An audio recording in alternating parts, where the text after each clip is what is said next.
Hello everyone, সবাই কেমন আছো? আমি ভালো আছি। তো আজকে তোমাদের সামনে একটি নতুন ধরনের কাজ নিয়ে আসলাম।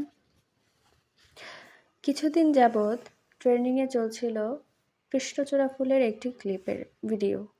তো আমি ভাবলাম মাটি দিয়েই করে নেই, কারণ আমার কাছে ছিল না কোনো সুতা। যদি সুতা থাকতো তাহলে কুশি কাটার কাজ করে আমি অবশ্যই সেই কাজটি করতাম। কিন্তু আমার সুতা না থাকার কারণে আমি ভাবলাম মাটি দিয়ে এই কৃষ্ণচূড়া ফুলটি বানাই, দেখি কেমন লাগে। তো কৃষ্ণচূড়া ফুল বানাতে আমি বসে পড়লাম।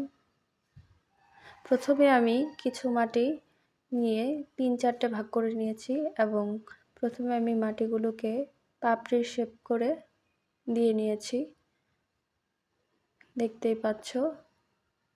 তারপর আমি পাপড়ির নিচের যে অংশটা থাকে সেই অংশটি তৈরি করব। দেখলে আমি তৈরি করে ফেলেছি এবং পাপড়িটাও তৈরি হয়ে গেছে। এটা কিছুটা শুকানোর জন্য একটু সময় দিতে হবে। যদি তোমরা দেখতে চাও অবশ্যই কমেন্টে জানিও এবং আমি নেক্সট পার্টে এই ভিডিওটি আবার নিয়ে আসব। ধন্যবাদ।